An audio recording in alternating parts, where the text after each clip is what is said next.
mostro um caminho sobre modo excelente,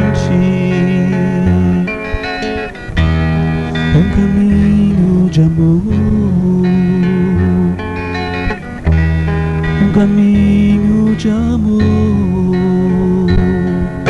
Ainda que eu fale a língua dos homens e dos anjos, se não tiver amor, se eu não tiver amor, ainda que eu traga comigo a mensagem de Deus, se eu não tiver amor, se eu não tiver amor, ter a fé que transporta os montes, conhecer a ciência e os mistérios. Se em mim não existe o amor, nada disso me completaria.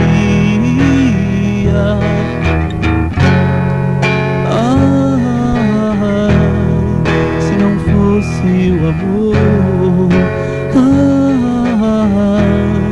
se não fosse o amor, eis que vos mostro um caminho sobre modo excelente,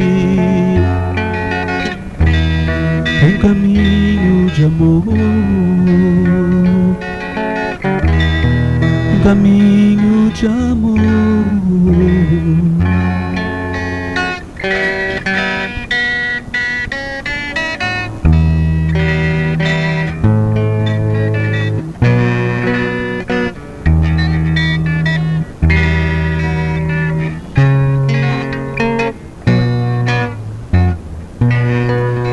Meu Senhor, Senhor da minha vida, minha alma arrependida suplica o teu amor.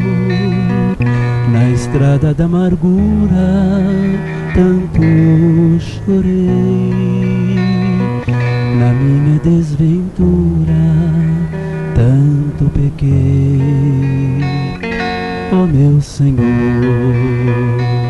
Senhor dos universos, escuta nesses versos o meu canto de dor. Já chega de sofrer e de errar,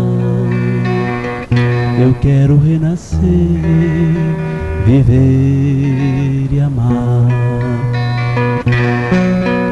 Quero voltar ao mundo, mesmo que seja chorando. Me verei no amor profundo e a Deus sempre amando. Farei a dor sorrir, serei amigo e irmão. Eu quero construir a minha redenção. Deixa-me retornar, oh, não me negues a vida. Preciso balsamizar a minha alma ferida. Acolhe-me em teus braços, serei seu filho amado, seguindo os teus passos, unido e renovado. Quero voltar ao mundo, mesmo que seja chorando. Quero voltar ao mundo, mesmo que seja chorando. Gente, para finalizar, eu gostaria de tocar essa última música, chama Fim dos Tempos, para que nós todos possamos mentalizar emitir alguma vibração de harmonia, de paz para esses países que estão em guerra, que estão em conflito. A música também é do Cabete.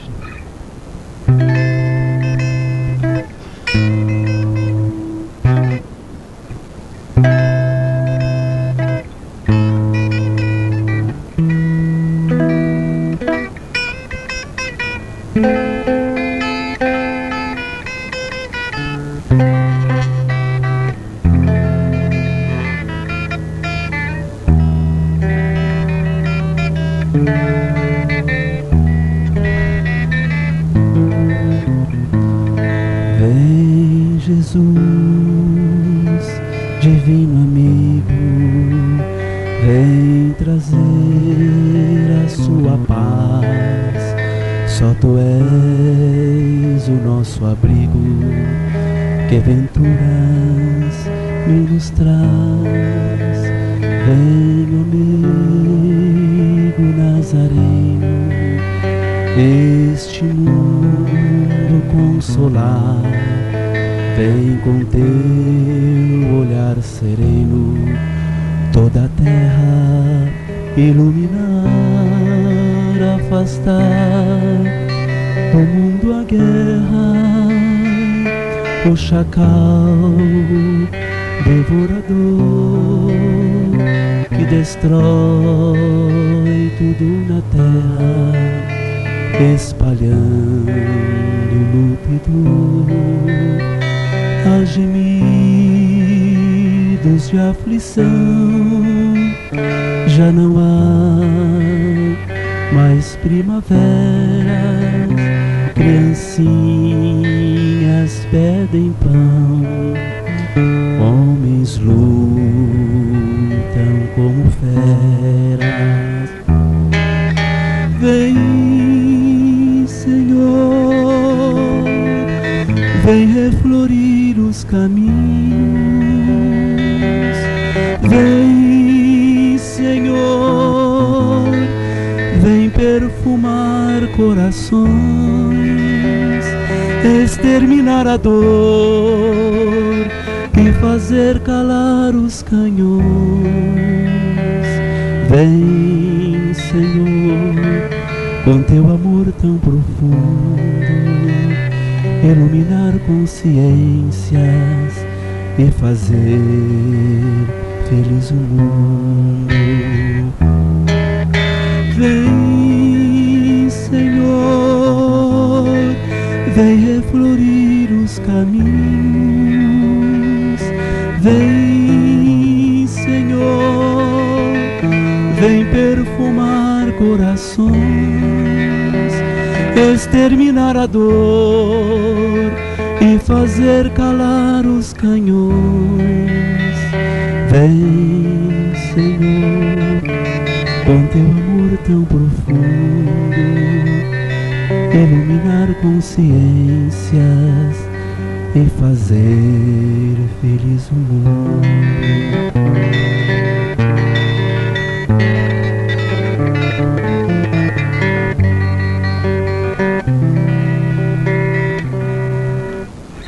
Gente, obrigado.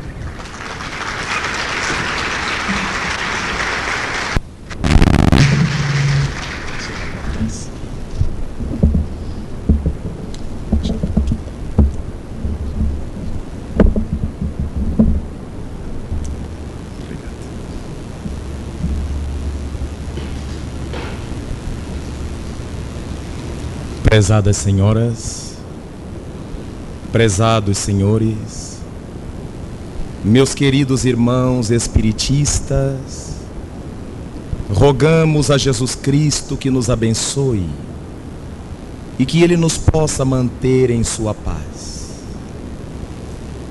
Ah, o amor! Essa mensagem que tem sido propalada há tanto tempo ao longo da humanidade e tão mal interpretada nos mais variados tempos do mundo. O amor, a um só tempo parece converter-se numa força propulsora dos ideais. Ao mesmo tempo se assemelha a um desafio inalcançável, uma vez que vem sido confundido com sentimentos os mais díspares da sua essência, com as realizações mais ignóbeis da sensualidade. Nada obstante, o amor prossegue na sua tarefa, na sua faina, de conduzir as almas da intimidade da terra para os braços de Deus. E não têm sido poucos aqueles indivíduos que têm procurado amar dentro das dimensões humanas, mas que têm buscado no ato do amor o encontro com o seu semelhante, o encontro com a sua realidade, o encontro com Deus. Erich Fromm, um dos mais notáveis sociólogos e psicólogos da Alemanha, teve ensejo de escrever uma das suas mais grandiosas obras. Intitulou-a A Arte de Amar. E nesse livro, Erich Fromm analisa os mais variados tipos e formas de amor. Avalia a densidade com que cada amor consegue mover as criaturas, localizá-las, iluminá-las. Analisa o amor fraternal dos irmãos, dos amigos. Analisa o amor paternal, o amor maternal, o amor filial, o amor conjugal. Analisa o amor a Deus. E dentro dessa dinâmica, Erich Fromm estabelece num dos elementos mais importantes da sua fala que o amor só é verdadeiramente quando nada mais exige em troca. Quem ama, ama pelo amor ao amor, ama pelo prazer de amar, não se importando se as outras pessoas, mormente os objetos do seu amor, irão recompensá-las, irão agradecer-lhes, porque quem ama já está gratificado pelo próprio sentimento que o induz a amar. E é dessa forma que ao largo da humanidade acharemos homens e mulheres que lograram amar com tamanha intensidade, que conseguiram demonstrar o que Erich Fromm mais tarde deveria estabelecer no seu livro A Arte de Amar. Deram-se, sem cogitarem do fato de estarem sendo aceitos, de estarem sendo reconhecidos ou de receberem a gratidão das pessoas amadas. O mundo é mesmo assim. Aqueles que amam estão sempre velando, estão sempre despertos e atentos. E aqueles amados quase sempre se acomodam no bojo da ingratidão, imaginando que os amantes, aqueles de quem recebem a energia grandiosa de Deus, não fazem mais do que a própria obrigação em amá-los. No entanto, é essa força do amor que vai nos fazendo sair das limitações do ser humano e avançar para a grandiosidade de Deus. Amar é algo que transcende as expressões, é algo que ultrapassa a palavra, é alguma coisa que superpõe os sentidos mais elaborados que o ser humano conseguiu desenvolver. Amar é um ato, é um gesto, é uma postura. E é nesta atualidade do mundo que ouvimos falar-se tanto em amor e sentimos uma carência tão grande de vê-lo dinamizado no seio das sociedades nas vidas das criaturas. Quem nós poderíamos apontar que conseguiu amar em plenitude, que conseguiu amar a saciedade, que conseguiu desenvolver esse destino do amor para que o mundo a seu turno fosse cada dia melhor? Poderíamos apontar tantos. Se buscarmos nas páginas do Velho Testamento hebraico, achamos um homem de quem se fala tanta maravilha no Velho Testamento. Ele nascera na cidade de Ur, na velha Caldeia. E um dia, diz a Bíblia, que o anjo lhe veio dizer que para demonstrar amor a Deus, o Senhor queria que ele sacrificasse o próprio filho. Está óbvia a participação da lenda, mas dessa lenda retiraremos tantas ilações.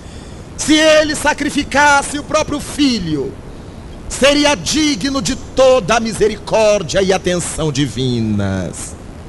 Abrão, mais tarde conhecido por Abraão, o pai de todos os homens, o pai de uma grande prole, levou seu filho Israel para a pedra de sacrifício, e no momento em que levantava a adaga para cravá-lo por amor a Deus, volta o anjo, segundo a Bíblia ainda, e lhe diz: pode deter-te, o Senhor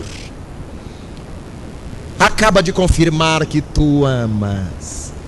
Era apenas para avaliar-te o grau de amor.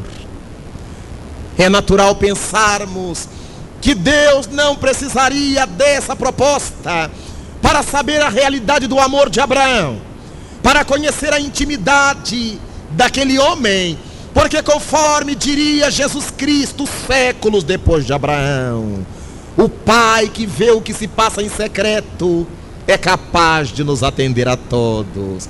Mas foi um gesto de amor que a lenda bíblica nos traz como uma realidade dos velhos tempos judaicos. Doutra feita, acharemos aquela mulher notável nos sentimentos maternais, que diante do filho sequestrado por outra, chegou ao cúmulo de propor que fosse seu filho deixado com a outra diante da justiça do rei Salomão. Uma dizia que era a verdadeira mãe, a verdadeira mãe dizia que era ela, e a mãe falsa propôs que se dividisse a criança ao meio. O rei estabeleceu e ela aceitou, porque não era mãe. E a mãe verdadeira disse então a Salomão: já que é assim, dá-o a ela. E Salomão mandou que se entregasse a criança àquela que havia renunciado para outra, a fim de que o filho não fosse destroçado. Porque o verdadeiro amor se compraz em amar. Onde estivesse aquele filho, ela o estaria amando. No entanto, aí achamos o amor maternal, aquele que é capaz de todos os sacrifícios, até de sofrer a saudade, para ver o fruto do seu amor, o objeto do seu amor, feliz, tranquilo, abraçando as tarefas do mundo. Se nós olharmos ainda no testamento da Bíblia, tanto no Velho quanto no Novo, acharemos exemplos notáveis. No Novo Testamento encontraremos aquela mulher atormentada pelos espíritos inferiores, pelos demônios, a quem Jesus Cristo propõe amar-se. A conhecida atormentada de Magdala ama Maria, e ela, acostumada aos deslates do mundo, imaginou exatamente o que Jesus não desejava dizer. E ela lhe disse: Senhor, tenho amado tanto e buscado o amor, e não consigo completude, e não encontro plenitude. E compreendendo-a, Jesus Cristo lhe diz: Maria, eu te proponho um amor que não será troca sensorial, mas esse amor renúncia, esse amor devotamento, faze-te a mãe dos necessitados, a mãe daqueles que estão urgentemente precisando de alento. E Maria só o vai entender depois da fala de Jesus. Maria o compreende exatamente porque ela carregava no coração essa ânsia de amar, e supunha que iria atender a essa ansiedade no leito da sexualidade. E quanto mais o corpo funcionava dilatando-lhe os sentidos eróticos, mais frustrada se sentia, porque o amor que buscava não podia esgotar-se no êxtase da sensibilidade nervosa. Ela tinha carência do coração, ela tinha carência espiritual, e ao aproximar-se de Jesus, encontrará naquele homem excelente aquela energia de complementação, que ao falar-lhe, dera-lhe a devida dimensão do verdadeiro amor. Nós encontramos esse amor a espalhar-se ainda no Novo Testamento, na figura de João, o jovem João, que travou contato com Jesus ao redor dos seus 14 anos de idade. Era conhecido como discípulo amado pela troca afetiva que realizava com Jesus. Enquanto os mais velhos estavam discutindo de quem que Jesus gostava mais, João, o mais moço dentre eles, reclinava a cabeça sobre o peito do mestre e ali ficava a escutar as cantigas do coração do divino amigo, enquanto Simão Pedro se atordoava, porque aquele rapaz parecia tão inútil. Enquanto eles estavam discutindo coisas, João estava parado, absorvendo as palavras do celeste benfeitor. Era o amor do amigo que ama o amigo e se compraz, e se conforta, e se nutre com a energia salutar que do amigo promana. Encontramos na vida de Jesus outro amor fraternal, o amor de Marta, de Maria, o amor de Lázaro, os 3 irmãos que viviam na cidadezinha de Betânia, e a quem Jesus Cristo demonstra uma afabilidade incomensurável, uma vez que Marta, que Maria, que Lázaro, por sua vez, dedicavam a Jesus Cristo extremos de carinho, cada qual do seu jeito. Lázaro gostava dos diálogos a respeito dos negócios do templo, a respeito da política templária, e Jesus Cristo o atendia dentro da sua necessidade naquela área de discussão. Marta adorava o amigo, mas ela queria oferecer uma casa mais que limpa, mais que bonita, mais do que cheirosa, e corria de um lado, corria para outro, enquanto Maria gostava de ouvi-lo, fosse qual fosse o assunto que ele trouxesse, ainda que não trouxesse assunto algum. Assentava-se aos seus pés e embevecida olhava o amigo. E Jesus Cristo, certa vez, conforme narram os textos, afirma, chamando Marta a atenção, enquanto ele falava as coisas do reino dos céus, Maria o contemplava, o observava, o escutava, e Marta corria de um lado para outro. Já vou, Senhor. E botava uma coisinha aqui, outra colar, e ajeitava ali mais adiante. E o mestre lhe disse: Marta, Marta, te encontras atormentada por poucas coisas. Afirmo-te que Maria escolheu a melhor parte, a que não lhe será tirada. Então, mostrando o celeste amigo que para cada amigo nós precisamos ter a dimensão dele, encaixar-nos na necessidade dele e ajudá-lo de acordo com aquilo que ele nos permita ajudar. Lembramo-nos de Paulo, o notável Paulo: fiz-me sábio com os sábios, simples para os simples, intelectual para os intelectuais, caminhante com os caminheiros. Fiz-me tudo para todos, a fim de que pudesse conquistar alguns. Recorda, Jesus, o verdadeiro amigo é somente aquele capaz de dar a sua vida pela vida do outro amigo. E ao longo da trajetória do divino benfeitor, nós o encontraremos vivenciando essa dimensão do amor incomensurável, indefinível. O amor, na fala de Erich Fromm, é esse que nada mais exige em troca. Notamos como ainda de certa maneira nos achamos distanciados desse amor considerado por Fromm, porque nós amamos dentro dos nossos limites, mas o nosso amor é totalmente condicionado. Eu amo desde que eu também seja amado. Eu amo desde que o objeto do meu amor faça o que eu gosto, haja como eu gosto. E perguntemos a uma esposa que se ela ama o seu marido, ela dirá que sim. Mas ela o ama desde que ele chegue na hora certa, ele venha para o jantar, ele esteja ao seu lado nessa hora, naquela hora, ele faça, ele aconteça, ele diga, ele compre, ele apresenteie. É um amor condicionado. Mas perguntemos ao esposo se ele ama a companheira, ele dirá que sim. Mas desde que ela não converse com as pessoas que ele não goste, ela não tenha as amizades que ele não goste, ela não vista a roupa que ele não gosta, ela não corte o cabelo como ele não gosta, ela totalmente condicionado.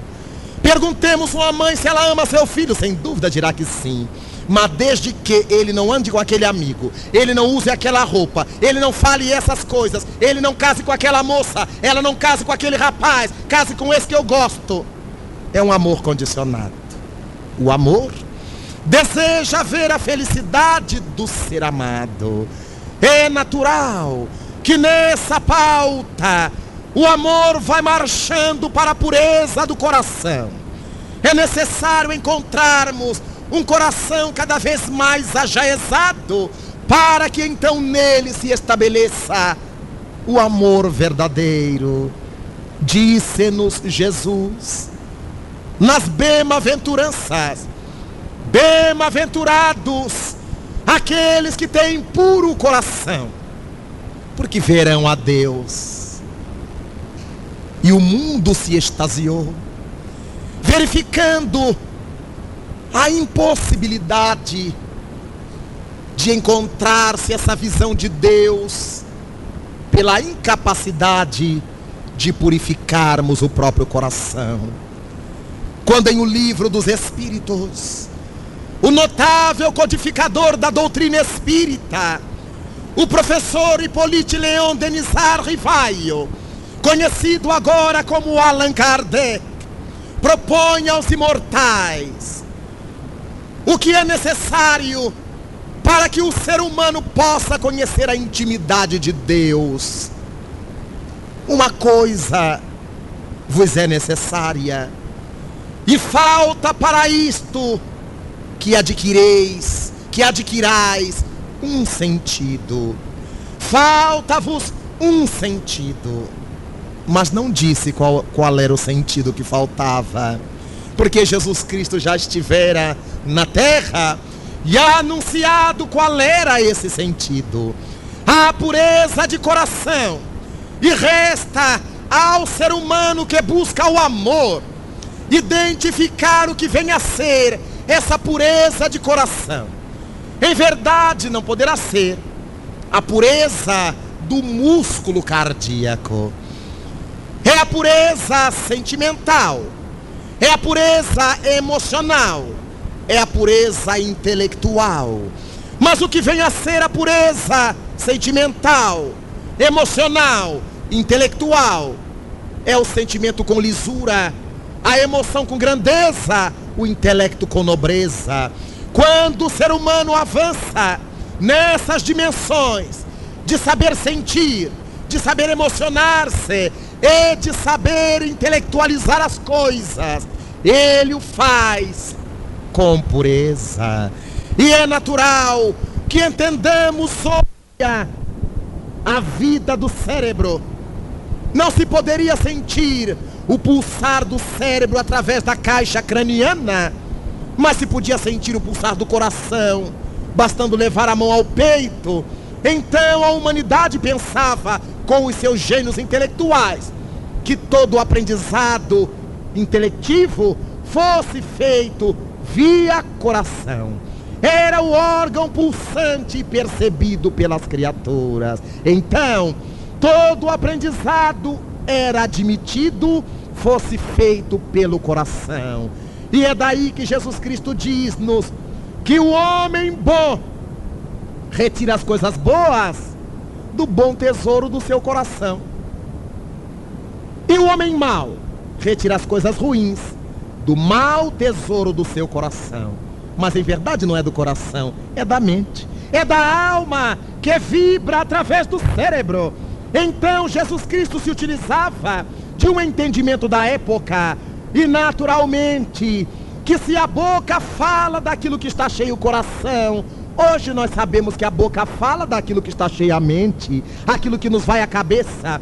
Então ter puro o coração é ter pura a mente, é ter puro espírito, escoimado das coisas negativas que tanto mal fazem a nós próprios, quanto mal faz sobre a humanidade.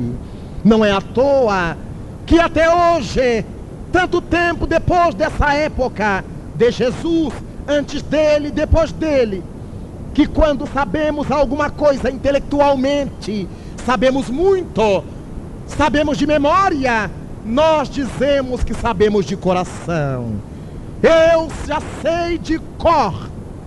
Cor diz coração.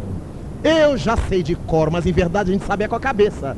Você quer ver como eu sei de cor? E começa a dizer o que está na cabeça, mostrando que ainda dentro da nossa linguagem admite-se que o aprendizado intelectual tem conotações emocionais, sentimentais, e em realidade nós sabemos as coisas que depois teremos que sentir, ou nós sentimos as coisas que depois teremos que saber.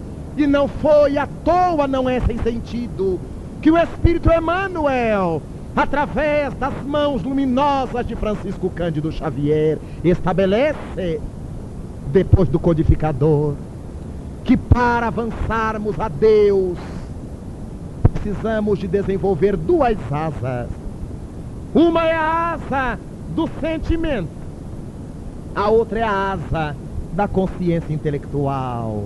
Allan Kardec, em O Livro dos Espíritos, na questão 780, questiona se o desenvolvimento moral acompanha o progresso intelectual, e os espíritos lhe dizem que não acontece isso simultaneamente. Primeiro, nós nos desenvolvemos intelectualmente, porque primeiro a criatura humana tem necessidade de saber, para depois escolher.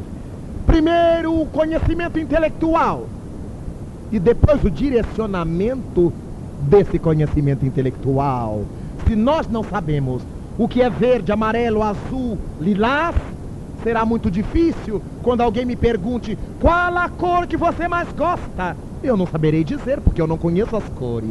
Então primeiro eu conheço as cores, eu as identifico, e depois então escolho qual é a que mais me convém, ou a de que mais eu gosto.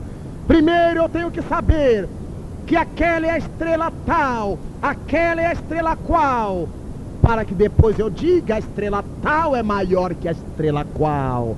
Então o julgamento do valor advém depois do conhecimento intelectual. Nós só saberemos escolher o nosso caminho depois que conhecemos os diversos caminhos e conhecemos também pelo intelecto. Não é necessário que nós conheçamos o caminho da prostituição, o caminho da criminalidade, o caminho do onzenário, o caminho da perfídia, para que depois escolhemos o caminho do bem. Nós sabemos a que consequências leva cada um desses caminhos, e por isso escolhemos qual aquele que desejamos trilhar. Então Jesus Cristo propõe que bem-aventurados aqueles que têm puro coração, porque verão a Deus. E durante muito tempo essa assertiva incomodou os religiosos, porque imaginamos, na pouca profundez do nosso entendimento sobre Jesus, admitimos que Ele seja Senhor dos religiosos. Imaginamos que Jesus Cristo seja um produto religioso. Admitimos que Ele esteja cuidando do rebanho da igreja A, da igreja B, da igreja C, e não nos damos conta de que Jesus Cristo, sendo Rei solar, o Senhor do nosso sistema planetário, Ele se responsabiliza por todo o progresso que ocorra sobre o nosso planeta e no nosso sistema solar. Quando nós encontramos o notável Mendel tomando as sementes de ervilha, analisando-as e descobrindo nessas sementes a genética, ele estava penetrando os segredos de Deus, estava vendo melhor a Deus pela pureza das suas intenções de ser útil à humanidade. Mendel penetra um pouco mais o conhecimento da divindade quando a ciência genética que Mendel inaugurou consegue penetrar a célula com os microscópios de Leeuwenhoek e descobrir as hélices de ADN do ácido desoxirribonucleico, onde se achariam as codificações genéticas. Ele aprofunda o conhecimento de Mendel. Ele penetra mais ainda o conhecimento de Deus. Ele descobre segredos que até então eram indevassáveis pela pureza do coração, pela pureza intelectual. A ciência humana vai devassando os mistérios da vida, conhecendo melhor a Deus. Quando o notável Freud sai da superfície e penetra o psiquismo do ser humano e descobre, de acordo com os seus estudos, a possibilidade de interferir nos processamentos psicológicos do ser humano, inaugurando a sua doutrina da psicanálise, ele conhecia um pouco mais dos segredos de Deus, conhecia um pouco mais do ser humano, pela intenção de servir, pela pureza de coração, conseguia ver Deus um pouco mais, nada obstante fosse ele materialista, porque Deus não se mostra apenas aos homens religiosos, no sentido que entendemos por religioso, mas aos homens de fé no progresso, aos homens de fé no ser humano, os homens de fé na sua própria capacidade. As nossas relações com Deus precisam mudar de dimensão, sair do pieguismo, de achar que Deus só nos ouve se nos postarmos de joelho, se fecharmos os olhos e batermos no peito confessando os equívocos que ele já conhece. A nossa relação com Deus será uma relação de nobreza diante da vida, porque aquele lavrador que começa o dia às 4:30 da manhã e termina-o quando o sol se põe, não tem tempo de viver de joelhos, mas pela pureza do coração. Ele olha para o horizonte e diz: se as andorinhas estão voando lá, é porque é chuva para amanhã. Aquelas nuvens desse lado, é chuva para a semana que vem. Esse vento no meio da tarde, é porque podemos plantar tal coisa. Mas ele não aprendeu isso em livro algum. Mas pela pureza da relação com Deus, ele consegue penetrar um pouco mais os segredos da vida que estão aí. Então nós perguntamos: como é que ele sabe que as fases da lua têm influência sobre a plantação, sobre a criação animal, sobre o ser humano, se ele nunca estudou meteorologia, se ele nunca estudou astronomia? Como sabe? Pela pureza do coração, pela análise das coisas da vida, pelo ato de buscar, de questionar-se, de observar, pelo costume de olhar a natureza. Então, quando conversamos com o homem da roça, ele nos fala tudo sobre determinada planta. Ah, e tem mais.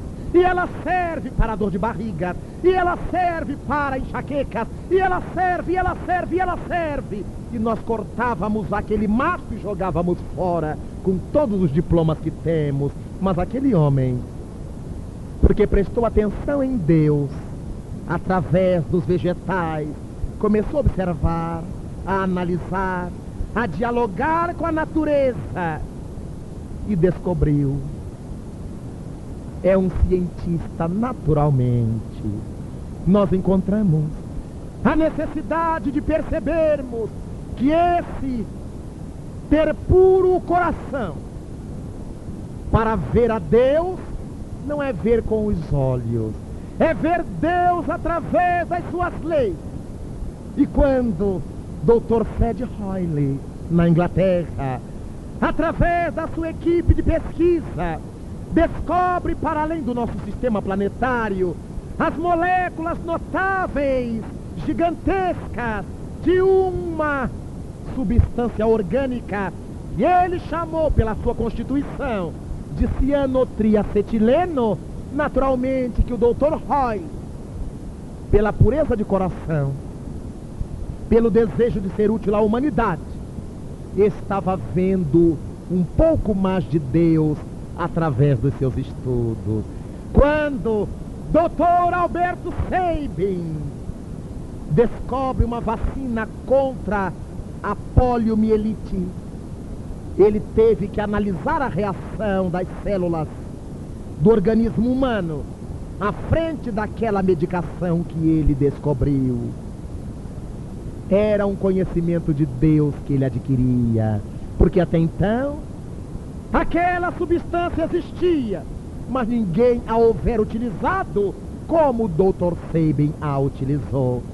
Quando vemos todas as descobertas dos sábios fazendo com que a vida na Terra seja melhor, agora, na América do Norte, na Europa, os robôs, as máquinas, os computadores, capazes de substituir os braços de quem não os tem, as mãos de quem não as possui, as pernas de quem não as leva. Isto é descobrir gradativamente como é que Deus elaborou as coisas, como é que Deus nos deu a estrutura óssea, muscular, permitindo que nós pudéssemos caminhar sobre a terra.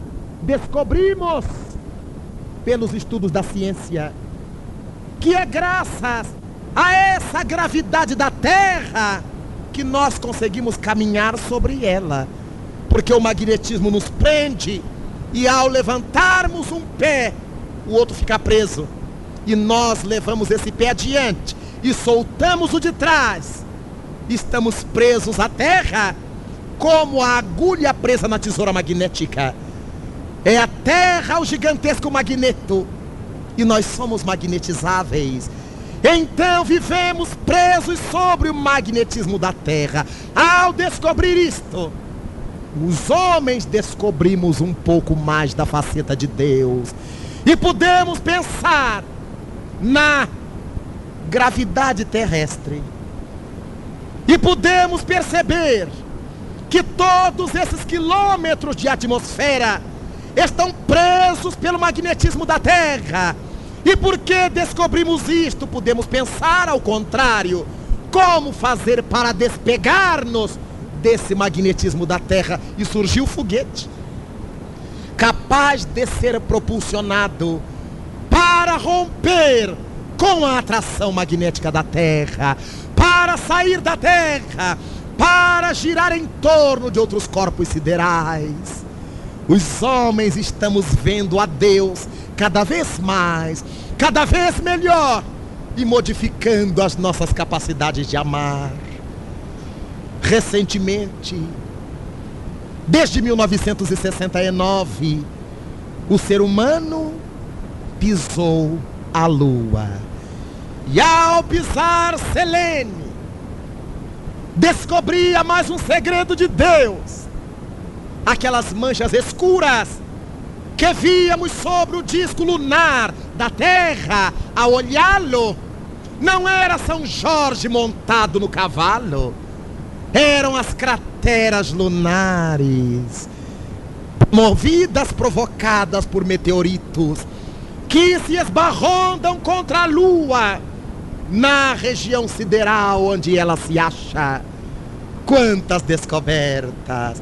E ao trazermos para a Terra pedaços de Lua, pó da Lua, podemos descobrir, conforme afirma a doutrina da incrustação, que a Lua fez parte da Terra, que saiu da Terra nos idos tempos da sua geração.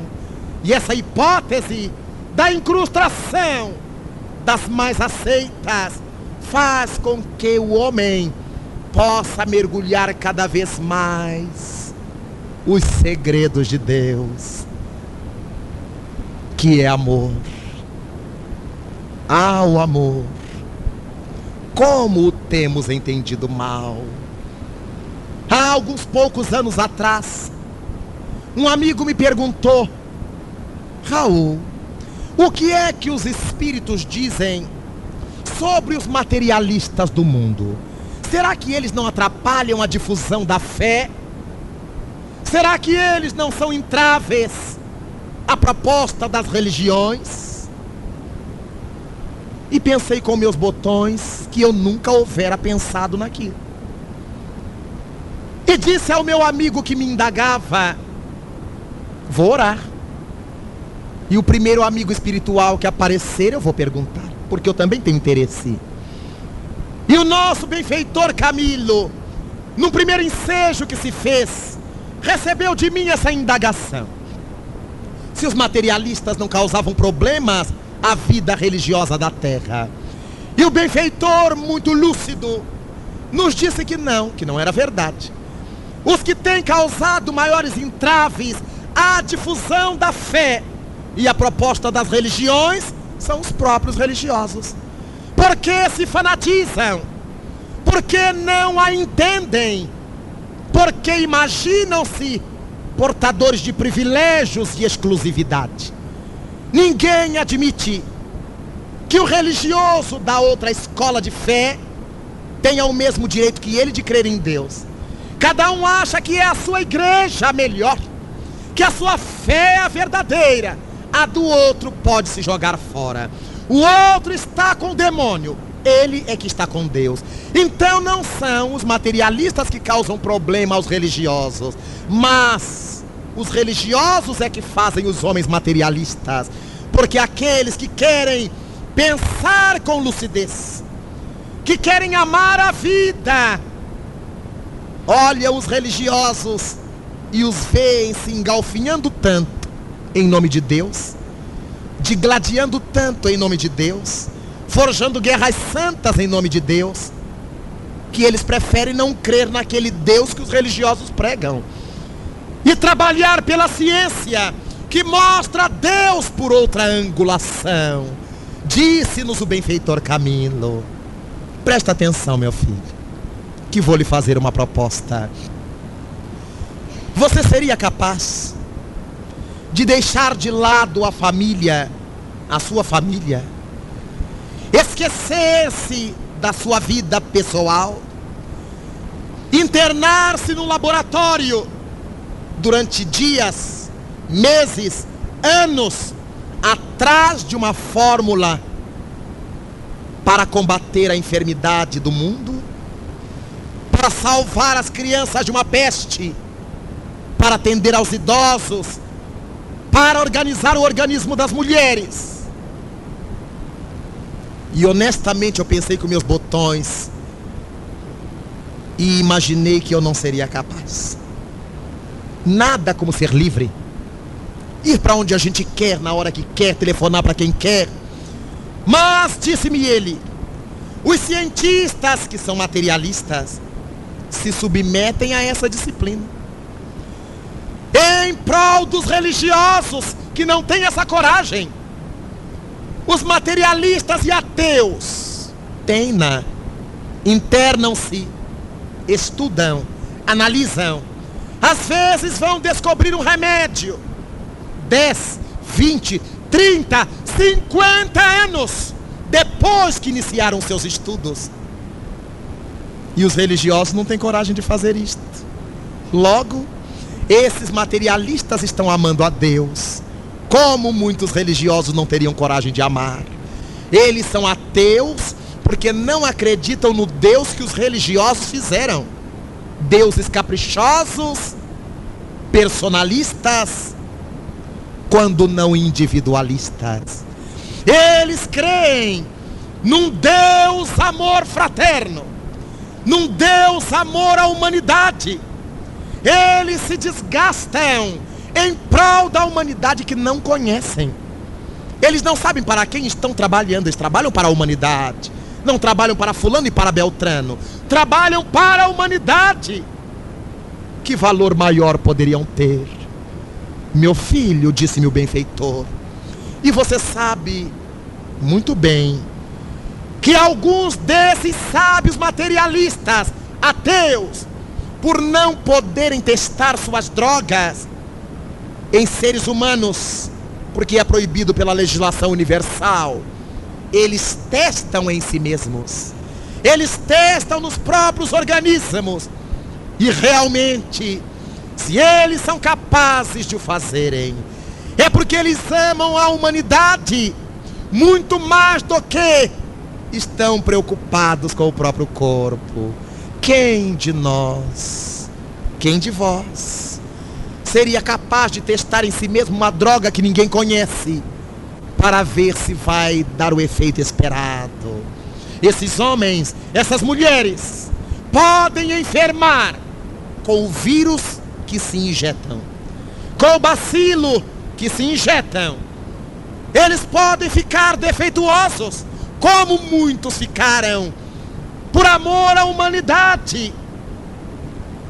E nos lembramos de Madame Curie, aquela notável mulher polonesa de Varsóvia, que, tendo se tornado a mais notável mulher cientista da humanidade no século passado, depois de haver permitido a todas as irmãs mais jovens do que ela estudarem, formarem-se, casarem-se, enquanto ela cuidava do velho pai, eis que chega a vez em que as irmãs, sabendo que era seu intento estudar, dão-lhe agora o ensejo, o apoio, o respaldo para que ela o fizesse. Casa-se anos depois com um dos seus mais queridos professores, o notável Pierre Curie, e Marie Sklodowska, casada com aquele homem especial. Deseja ser cientista, mas não abre mão de ser esposa e mãe. Nascem-lhe as filhas. O seu laboratório era na sua casa e vinha das minas da Polônia. Materiais suficientes para que ela pudesse fazer suas testagens. Não sabia o que era aquela areia rica em pecblenda.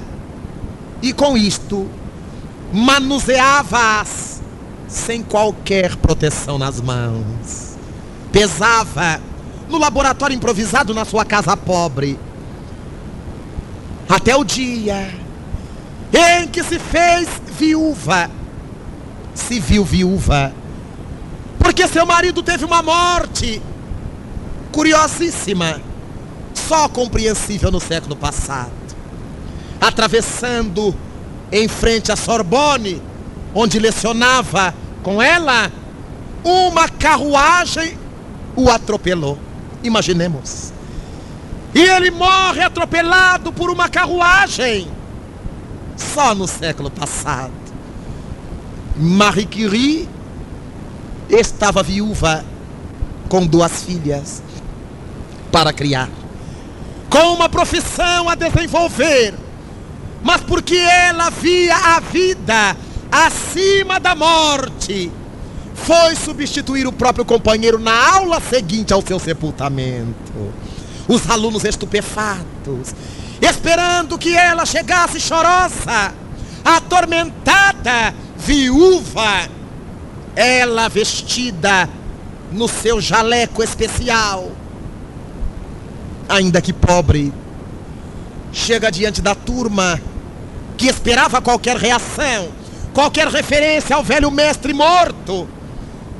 E Marie Curie, notável exemplo de mulher, vai à lousa e diz para os alunos: o professor Pierre deteve-se aqui, vamos continuar.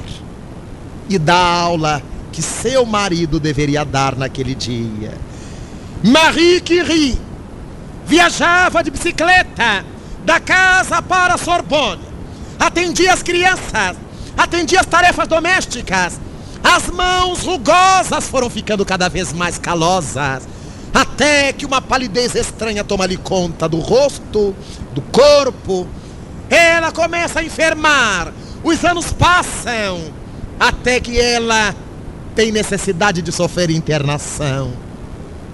O livro, narrando as suas descobertas, estava no prelo, e ela é internada num dos hospitais da França.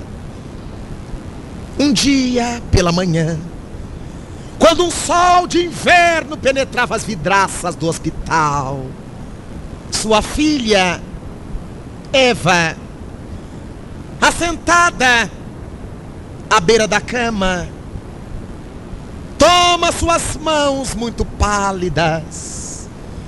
Olha aqueles olhos que esverdeavam-se, marcados pelo câncer. Uma brutal leucose tomava conta do sangue de Marie Curie.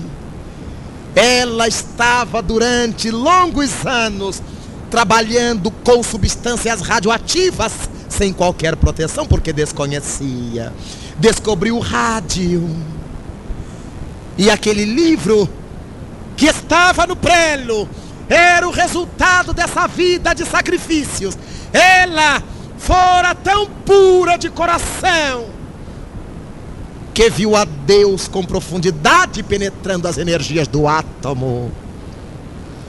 Naquela manhã, Eva coloca nas mãos de Marie um livro grosso de capas brancas com um título que era Causa Mortis de Marie Curie, radioatividade.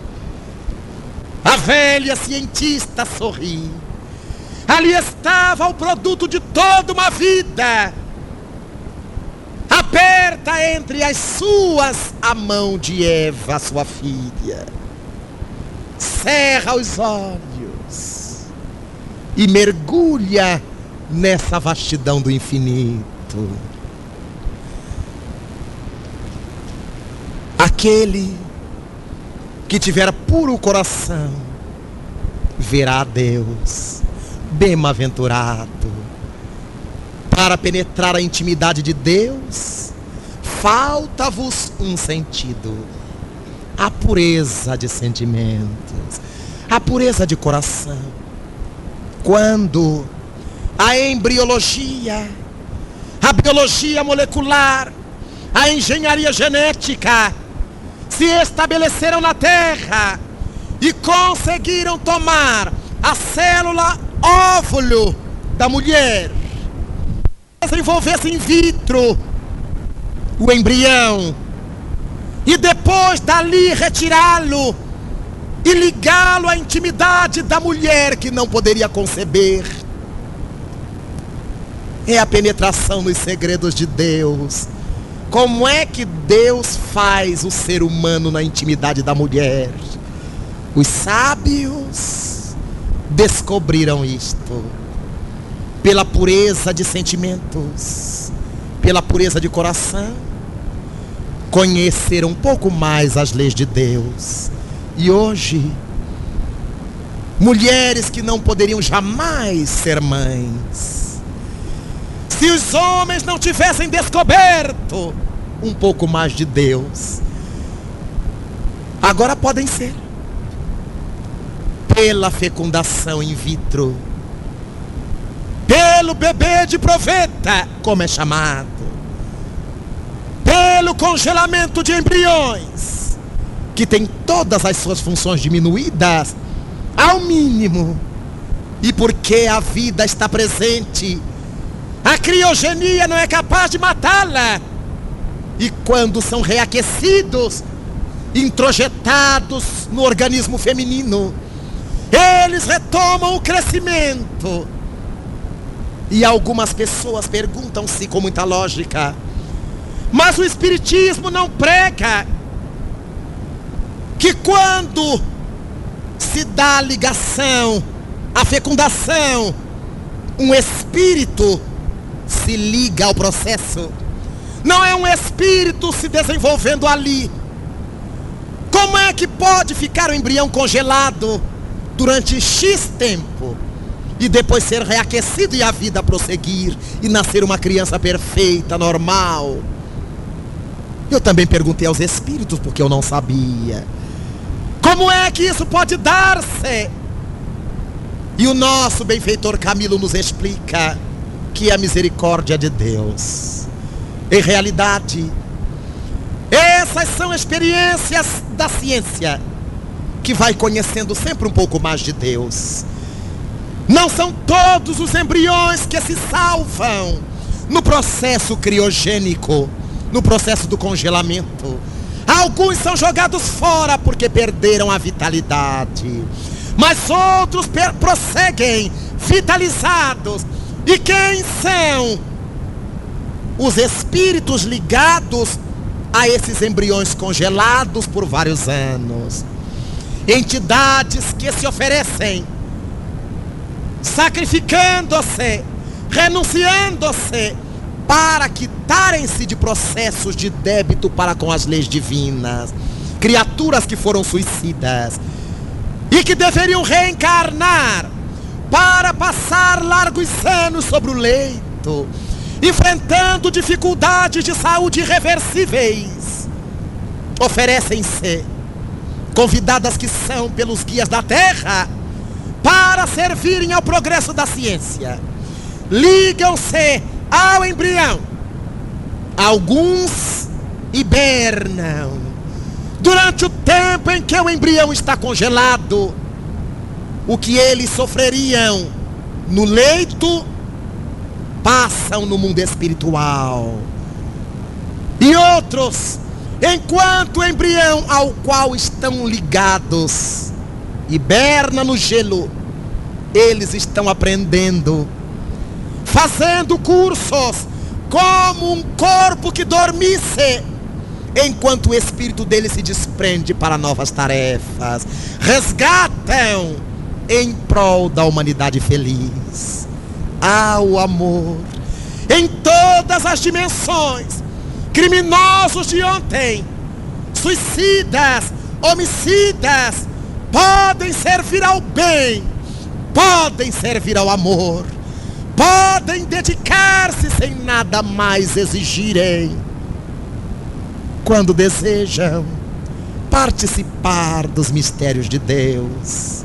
Por isto, nós os encontramos como a bolota do carvalho, como o grão de trigo, que depois de milhares de anos ainda podem servir de fonte de vida, brotarem quando lançadas na terra, fértil, úbere, a espíritos, atendendo a diversas tarefas, a múltiplas missões, sacrificando-se para o próprio resgate, enquanto servem à humanidade.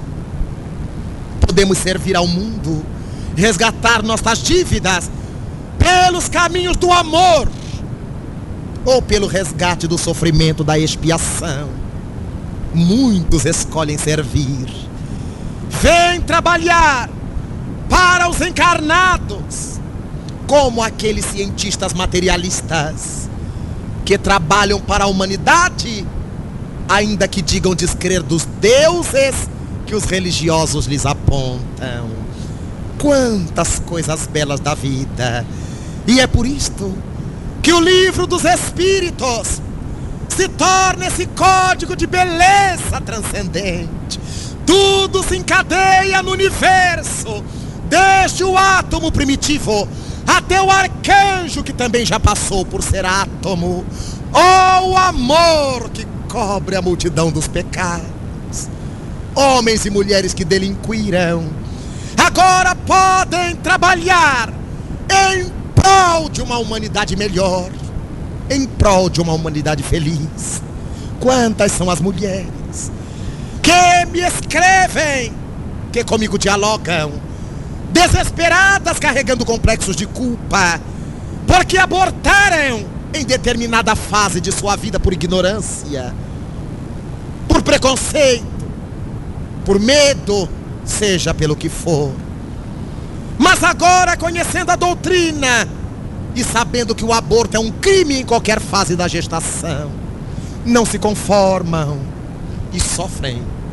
Mas a doutrina espírita, como é Jesus que volta à terra de braços abertos para a humanidade, propõe a essas criaturas, homens ou mulheres, médicos ou enfermeiros, que se hajam dado conta de que as mãos foram maculadas no crime do aborto, a oportunidade de trabalhar no bem a tantas crianças sem amor, a tantos filhos sem pais, a tantas crianças sem leite, sem escola, sem saúde, que nós todos poderemos ajudar, principalmente se a nossa consciência de culpa precisa liberar-se através do amor.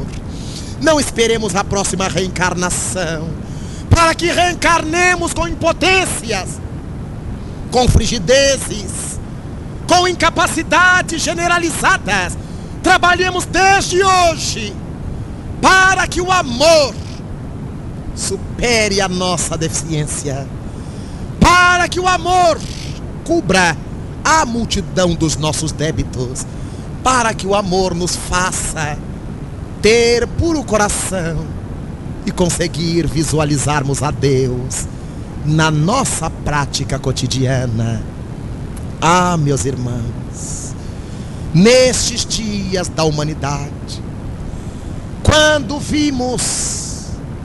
ouvimos as notícias de desenvolvimentos internacionais, as notícias que separam o mundo, a terra, em estalões diferentes: primeiro mundo, segundo mundo, terceiro mundo, e agora nos bolsões de miséria da África, das Américas.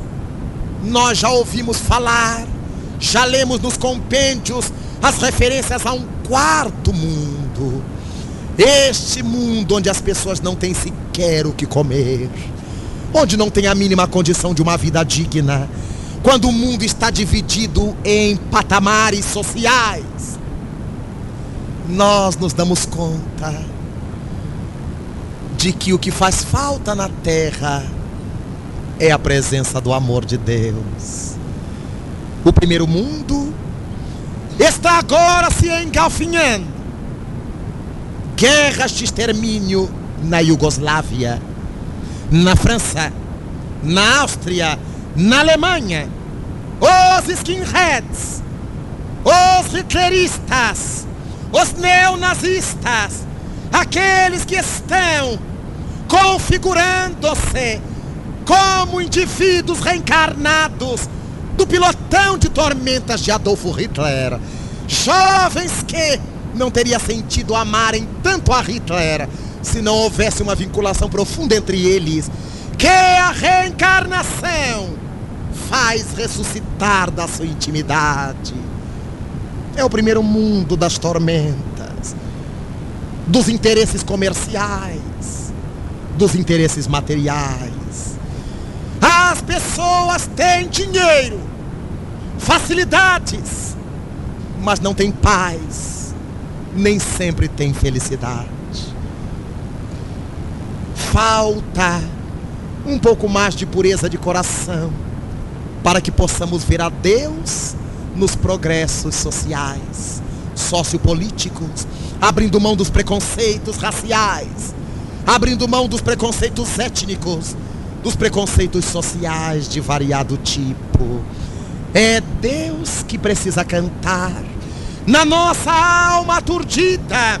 Chegamos no terceiro e no quarto mundos, onde há miséria e fome, e nos damos conta de que não falta comida na terra, falta amor para distribuir bem, porque se joga fora em nossas casas. Nós que somos religiosos, que nos dizemos cristãos, nossos filhos se empanturram de skins, de danones, de chocolates, e na hora da comida põem fora. E as crianças estão famintas passando pela nossa porta, porque nós não sabemos educar a nossa criança para valorizar um pouco mais a vida. Falta pureza de coração para que vejamos a Deus no nosso filho e na criança que passa na rua famélica. Um pouco mais de educação doméstica, menos fome nas ruas, menos miséria social. O que temos de mais é o que alguém tem de menos. E Allan Kardec pergunta aos espíritos se as diferenças sociais são criação de Deus. E o Espírito da Verdade diz que não, que são invenções do homem. Nós é que mantemos esses estalões sociais. Para que sejamos lá em cima, alguém tem que estar lá embaixo. Não nos acostumamos com a ideia de um equilíbrio social. Alguém tem que estar acima de outros que estarão abaixo. É necessária uma pausa para a meditação. Mas, curiosamente, nunca se viu tanto amor na terra. Ainda necessitamos muito, mas já temos tanto amor espalhado aqui e acolá. Citamos no começo da nossa fala os exemplos de amor do Velho e do Novo Testamentos. Mas porque o mundo prossegue girando, nesses 4.000 anos depois de Abraão, nesses 2 milênios depois de Jesus, encontramos amores amorosos, amantes dedicados ao amor, como poucas vezes poderíamos supor na terra. Na França, neste século, um periodista, radialista, que mantinha um programa semanal numa emissora francesa, um dia recebeu uma carta de um ranceniano do interior do seu país. Pedia-lhe, o enfermo, alguns cobertores para a quadra de inverno que se avizinhava. E eles, os rancenianos, sentiam muito frio. Raul Flerot imaginava que a Europa fosse fria também, que os corações fossem insensíveis. Mas por desencargo de consciência, lançou pelas ondas de Hertz o seu apelo para cobertores, víveres, remédios para os rancenianos daquela colônia. E antes que chegasse o Natal, ele já não tinha onde guardar tanta doação. Apaixonou-se pela ideia de transformar o seu programa num fórum abençoado de ajuda aos rancenianos do seu país. Depois da guerra, da Segunda Grande Guerra, Raul Flerot, sabendo que vários bombardeiros estavam ancorados nos mares dos Estados Unidos, prontos para serem vendidos como sucata, porque não prestariam mais, foi à América do Norte. Requisitou como jornalista uma entrevista com o chefe de Estado norte-americano para rogar a doação de um daqueles bombardeiros velhos, com cuja venda, dizia Flerot, a França conseguiria resolver todos os problemas de todos os seus rancenianos com a venda de uma só daquelas sucatas. Não é necessário dizer que lhe foi negado. Ele sofreu, mas não desanimou. Amava, tinha puro coração e começou a ver a Deus nos seus irmãos da Europa. Continuou a campanha, as campanhas. Agora os rancenianos precisavam de outras coisas. Pelo seu programa, ele solicitava, e ao cabo da vida, ele era considerado o pai dos leprosos da França. Raul Flerot transformou a sua carreira de jornalista, de radialista, num trabalho de utilidade em nome do amor. Aprendeu a penetrar os segredos de Deus, a mergulhar nesse oceano da alma humana e descobrir quanta beleza o homem carrega por dentro. Não foi sem sentido que Jesus nos disse: vós sois deuses. Recordamo-nos de uma mulher que vive nesta atualidade ainda, no corpo, Agnes Goncha, professora secundária bem-sucedida, lecionando para moças classe média alta, num colégio importante da sua cidade, até que, visitando os arredores atormentados de uma cidade indiana, os arredores de Calcutá, ela viu crianças na lixeira, velhos literalmente jogados no lixo pelos seus filhos que não os suportavam. Ela não conseguiu mais ter paz, e ao voltar para a escola não conseguia lecionar, porque pensava nos pobres mais pobres. Foi ao seu superior eclesiástico, já que era uma religiosa, e pediu autorização para sair da escola e ir para Calcutá trabalhar para os necessitados. O seu superior manda que ela escreva para Pio XII, o Papa, e Pio XII confere-lhe o direito de servir a Jesus em outros arraiais. Ela deixa a escola abraçada pela ternura das alunas, vai para Calcutá, envolve-se com as crianças abandonadas nas ruas. Não tinha casa, não tinha casebre, não tinha barraco, não tinha escola, não tinha lápis nem papel, não tinha quadro de giz, mas ela queria tirar as crianças do analfabetismo.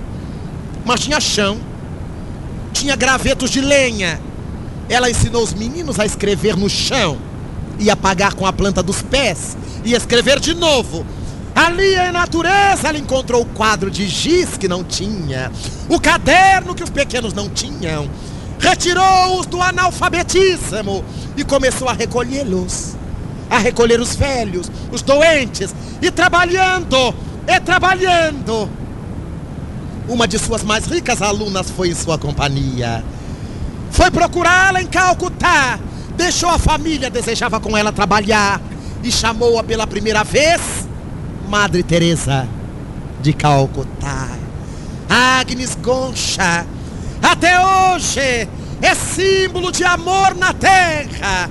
Nestes dias, aquele pedaço de mulher, doente, encarquilhada, cansada e disposta. Lembramos-nos sempre de que quando recebeu o Prêmio Nobel da Paz, 1979, um jornalista disse-lhe que o seu trabalho não era um trabalho de grande importância, porque não passava de uma gota d'água no oceano. Se ela confirmava isto, e Madre Teresa, gigantesca nos sentimentos, porque aprendeu a ter puro coração para ver a Deus, respondeu ao jovem louro da Europa: sim, meu filho, eu tenho a devida consciência de que o trabalho que eu realizo com as minhas amigas, com as minhas irmãs, não passa de uma gota d'água no oceano, mas tenho também a nítida convicção de que sem essa gota de água, o oceano seria bem menor. O amor que se espalha pelo mundo. Lembramos-nos de Gandhi, lembramos-nos de Pio XII, lembramos-nos de Albert Schweitzer, lembramos-nos de Francisco Cândido Xavier. Nestes dias de atroada, de beligerância, de criminalidade, de sequestros, de mortes, alguém perguntou a Chico Xavier: Chico, que definição você nos poderia dar de delinquente? E Chico olha o entrevistador e redargue: delinquente é qualquer um de nós quando a lei nos pega. Quem de nós não delinque? Quem de nós não delinquiu nestes dias em que Chico Xavier abre os braços para o amor e atende nesses 65 anos de mediunidade ininterrupta com Jesus a milhões e milhões de criaturas, que há inspirado centenas e milhares de obras do bem pelo Brasil e pelo mundo. Quase 400 livros publicados da sua mediunidade psicográfica. Nos recordamos de Edivaldo Franco, aquele moço baiano de 16 anos de idade, que decidiu ter puro coração para ver melhor a Deus. Alterou os registros para que pudesse trabalhar. No tempo da guerra só se trabalhava com a maioridade de 21 anos. Ele foi trabalhar. Fundou o Centro Espírita Caminho da Redenção aos 16 anos de idade, sob a inspiração dos espíritos bons. Aos 21 anos, porque a sua palavra precisava de respaldo, cria a Mansão do Caminho, que acabou de completar em 92, 40 anos de existência. E a partir daí, Divaldo Franco, aquele jovem perturbado por obsessão, que foi reerguido pelos espíritos bons e que pregava evangelho na Bahia, agora sua voz se alastra pelo mundo inteiro, em todos os continentes da terra. Já se ouviu falar de Divaldo Pereira Franco. E é por isto que nestes dias de tanta tormenta nunca se viu tanto amor, paradoxalmente, espalhado pelo nosso planeta. Nesta noite é importante pensarmos no amor, para que não vitalizemos o ódio, as mágoas, os medos, as fobias que os veículos mais variados de comunicação de massa nos têm oferecido ensejo. Hoje e não amanhã será o dia do nosso trabalho do bem. Conhecemos, há alguns anos atrás, um jovem na Áustria, suave como o lírio do campo, amigo sem condição. Ouviu falar de espiritismo pela boca de um jovem mineiro de Belo Horizonte. Apaixonou-se pela doutrina espírita. Criaram um pequeno núcleo de estudos espíritas, o grupo de estudos espíritas Allan Kardec, que tivemos a honra de conhecer e visitar nos seus começos. E logo depois, aquele jovem nascido no país tcheco, apaixonado pelo ideal espírita, ele que tinha inclinações para o clero católico, resolveu-se por assumir a doutrina espírita. Mas na Áustria não tinha espiritismo, não há obras espíritas em alemão, a língua falada na Áustria. Ele precisava ler os livros do Brasil, mas não conhecia o português. E começou a aproximar-se do português por amor à doutrina espírita. E visitou o Brasil. E apaixonou-se por esta terra de encantos mil. E aprendeu a falar. E aprendeu a entender. E aprendeu a gostar de Jesus. Esse Jesus Cristo que o Espiritismo retrata, nos mostra. E hoje, nessa homenagem singela que a equipe dirigente presta ao nosso Joseph Jackolak, queremos dizer como é possível amar, porque o único núcleo espírita da Áustria funciona semanalmente numa sala pequena de um pequeno apartamento, que é o lar do nosso Joseph. Não cedeu às dificuldades, não se negou. Não podemos pagar o aluguel porque é caríssimo, vai ser na minha casa. E um dia recebi um cartão postal, e peço licença à simplicidade e à humildade do amigo para declinar o seu nome. Recebi um cartão postal do nosso Joseph, feliz da vida, e dizia-me, escrita em português como ele conseguiu escrever: estou feliz. Na reunião que tivemos, estavam 5 pessoas. 5 pessoas. Era uma festa na Áustria. Aqui nós temos o centro espírita ao lado da casa, na outra esquina. E não vamos porque chove, porque está calor, porque está frio. E nos outros países, quando 5 pessoas se reúnem para estudar a doutrina espírita, é uma festa de corações. Ah, o amor. Esse amor que não nos deixa desanimar. Esse amor que não nos deixa periclitar. Ainda que com os pés ralados, com os joelhos desconjuntados, como a severa Joana de Ângeles. Ainda que com lágrimas nos olhos. Como é bom amar sem exigir amor. Aqueles que já conseguem compreender essa mensagem Não esperem o amanhã. Apresentem-se como voluntários.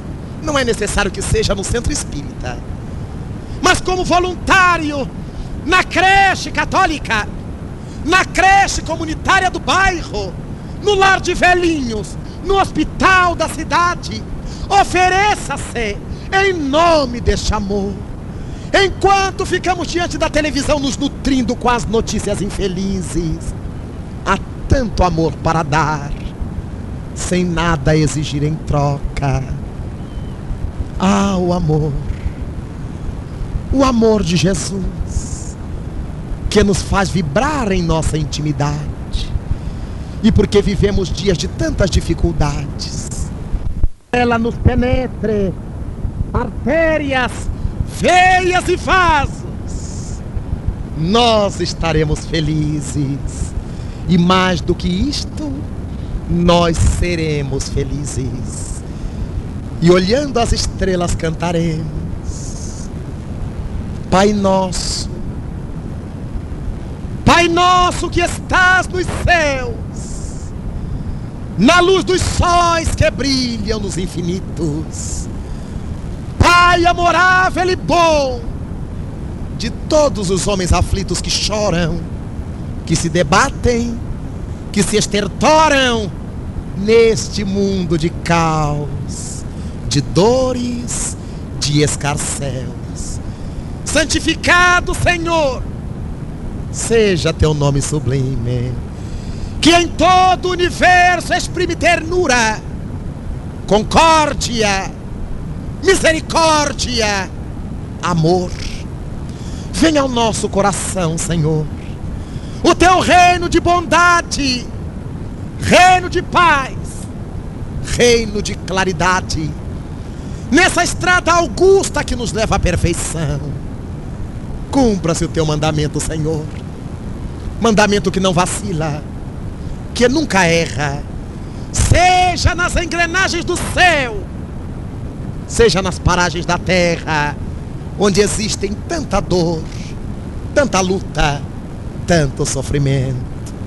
Livra-nos, Senhor, de todo mal, mas dá-nos hoje o pão em nosso caminho, e permite que ele seja amassado com o trigo do amor, nas mãos e no carinho dos nossos amigos espirituais. Auxilia-nos, Senhor, em nossos deveres cristãos, para que aprendamos a amar a todos os nossos irmãos que ainda se acham distantes do bem. Sob a proteção de Jesus, livra nossa alma do erro, neste mundo de desterro, distante ainda da tua luz. Perdoa-nos, Pai, os erros escabrosos de passados tenebrosos de iniquidade e de dor, para que a tua ideal igreja, a igreja da renovação imortalista, a igreja da fraternidade legítima, a igreja da consciência pulcra, a igreja dos sentimentos nobres, realize em nossa intimidade o altar venerando